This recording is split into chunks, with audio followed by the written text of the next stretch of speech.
To make an internal purchase request in API Pro, we go up here in Purchase, Internal Purchase Request per user.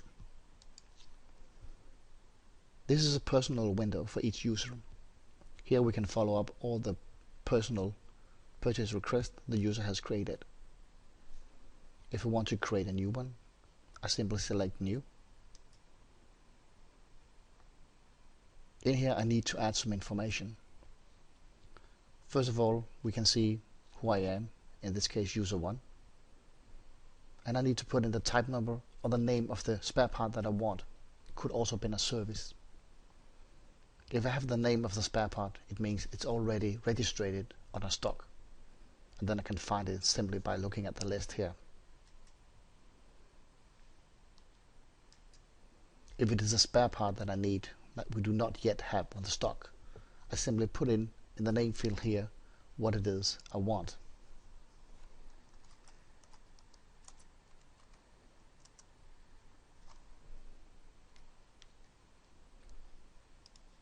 Then I can define where I should place it afterwards when I receive it by delivery.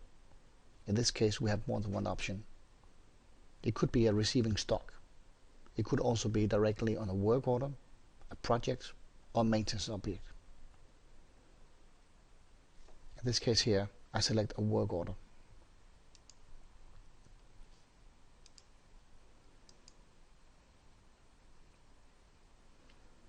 I could also add the supplier key of the manufacturer, but now depend on what information I know. Since I'm not the purchaser and I'm not going to do the purchasing, I might not know the supplier key of the manufacturer of this specific spare part. If I know it, I should of course put in the information in the fields. On the other tabs, Extra Info, we can add additional information.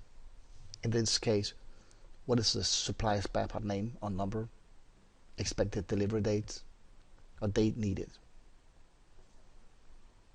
On the status here, we will be able to follow up the information when this request is going to be approved and purchased.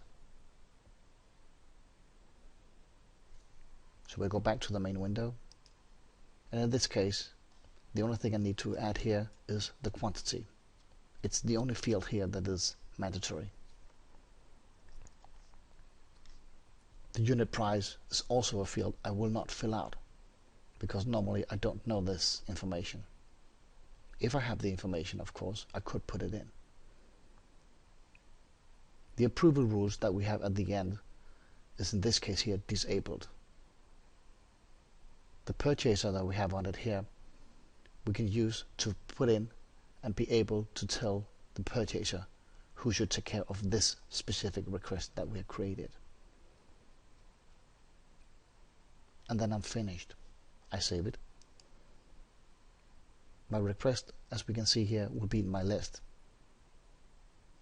The list that I have here is only requests that I have made as user 1.